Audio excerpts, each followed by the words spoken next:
Hello friends, मैं राशिद खान। आपका स्वागत है हमारा एडवांस इंग्लिश क्लासेस में। और आज हम जो बात करने जा रहे हैं नई लिटरेरी टर्म, जिसका नाम है ब्लैंक वर्स। ब्लैंक वर्स आखिर क्या है ये? Blank verse is a form of poetry written in unrhymed iambic pentameter.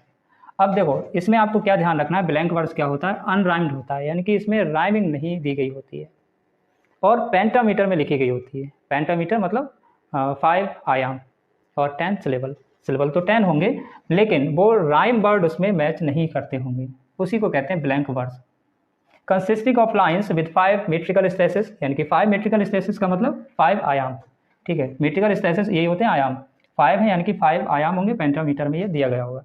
It is called blank. इसको ब्लैंक कहा जाता है बिकॉज इट लैक्स राइम, क्योंकि इसमें राइम की कमी होती है।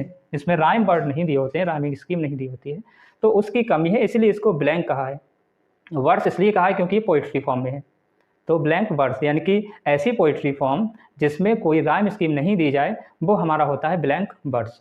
ठीक है, इसी वजह से इसको रखते हैं, लेकिन आयामिक पेंटामीटर में इसको लिखा जाता है। 5 आयाम्स होंगे इसमें। फिर it follows a regular rhythmic pattern. Rhythmic pattern follow कैसे करता होगा? रिदमिक पैटर्न ऐसे फॉलो करेगा, यानी कि जब 5 आयाम होंगे हमारे, तो पहला अनस्ट्रेस लेवल, फिर स्ट्रेस, फिर अनस्ट्रेस, फिर स्ट्रेस, फिर अनस्ट्रेस, फिर स्ट्रेस, फिर अनस्ट्रेस, फिर स्ट्रेस। तो इस तरीके से क्या होगा, ये हमारा रिदम बनाएगा। यानी कि पहले आवाज़ आपकी लो होगी, फिर अगला जो सिलेबल होगा उसको स्ट्रेस दे करके आप खींचोगे, फिर डाउन होगा, फिर अप होगा, फिर डाउन होगा। तो एक रिदम तो बनेगा जब आप उसको पढ़ोगे, लेकिन राइम स्कीम इसमें नहीं होगी। तो यही कह रहे हैं कि इसमें फॉलो तो करता है रेगुलर रिदमिक पैटर्न, लेकिन राइम स्कीम की इसमें कमी होती है, इसको इसीलिए इसको कहते हैं blank. This means each line has 10 syllable, यानी कि पहले ही बता चुके हैं कि इसका मतलब कि हर लाइन में 10 सिलेबल होंगे। आयामिक पेंटामीटर का ही मतलब होता है कि 10 syllable with a pattern of unstress and stress. इस तरीके से देखो, पहला अनस्ट्रेस और दूसरा स्ट्रेस। फिर beats, unstress beats but without rhyme at the end, लेकिन लास्ट में कोई भी राइम नहीं दी गई होगी। जैसे कि एग्जाम्पल के लिए, अगर मैं पहली लाइन में यहाँ पर लिखता हूँ थिंग और यहाँ पर लिख दिया स्प्रिंग, तो ये तो राइम आपका वर्ड मिल गया, दोनों मैच कर रहे हैं, थिंग और स्प्रिंग। लेकिन ब्लैंक वर्ड्स में ऐसा नहीं होगा। अगर मैं सपोज कीजिए कि यहाँ पर आपको अगर हम थिंग लिखा हुआ मिल रहा है, तो यहाँ पर आपको कुछ लिख जाएगा वर्क। तो कहने का मतलब है थिंग बिल्कुल अलग है, वर्क बिल्कुल अलग है। तो इस तरीके के राइम वर्ड उसमें मैच नहीं करते होंगे आपस में, तो ये अनराइम्ड होते हैं। और हमारे जो हीरोइक कपलेट होते हैं उसमें राइम वर्ड्स दिए गए होते हैं लास्ट में। तो यही बता रहे हैं कि इसमें without rhyme at the end, end में कोई भी राइम नहीं दी जाती है। The first play to use blank words was Gorboduc 1561 by Thomas Norton, यानी कि टॉमस नॉर्टन ने सबसे पहले इसको अपने इस वर्क में यूज़ किया था, ब्लैंक वर्ड्स को 1561 में। And Thomas Sackville later Christopher Marlowe popularize it in play like doctor Faustus. Doctor Foster जो प्ले है किसका, क्रिस्टोफर मार्लो का, उन्होंने इसको पॉपुलराइज किया इस ब्लैंक वर्ड्स को। ठीक है, William Shakespeare use in his play like king John and the Tempest. अब विलियम शेक्सपियर ने कौन कौन से प्ले में अपने इसको यूज़ किया है? किंग जॉन में और द टेम्पेस्ट में। इन दोनों प्ले में भी विलियम शेक्सपियर ने इसका यूज़ किया है। जॉन मिल्टन ने यूज़ किया है पैराडाइज लॉस्ट में। ठीक है, पैराडाइज लॉस्ट काय में लिखी गई है? ब्लैंक वर्ड्स में, यानी कि उसमें आयाम्बिक पेंटामीटर तो दिया गया है, लेकिन लास्ट में कोई भी राइमिंग वर्ड नहीं दिए गए हैं। तो जॉन मिल्टन ने पैराडाइज लॉस्ट में इसको लिखा है। फिर इसकी बात करेंगे हम कैरेक्टरिस्टिक्स की।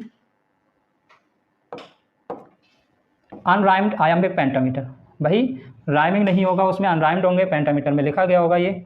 और close to natural speech rhythm, यानी कि नेचुरल स्पीच रिदम होगा उसमें। Highly flexible and suitable for various themes and tones, यानी कि फ्लेक्सिबल इसलिए है कि अगर आपको राइम में लिखना हो तो वर्ड का आप बहुत ज़्यादा ध्यान रखोगे कि जैसे कि लास्ट का जो साउंड है वो मिलना चाहिए, राइम अगर हमें लिखना है। अब जब राइम का कोई सिस्टम ही नहीं है, हमें लिखना है, देखना ही नहीं है कि राइम वर्ड बने या ना बने, हमें अपना जो विचार हैं, अपने व्यूज़ हैं, उसको एक्सप्रेस करना है। तो इसमें हम फ्लेक्सिबिलिटी महसूस करेंगे। सपोज कीजिए कि आपसे कहा जाए कि इस तरीके से आपको काम करना है, इतने दायरे में रह के, तो आप फिर बहुत ही उस पर फोकस्ड होकर के चीज़ों को देखोगे कि एग्जैक्ट कौन सी हम ये ऐसा करें कि इस दायरे में ना आए।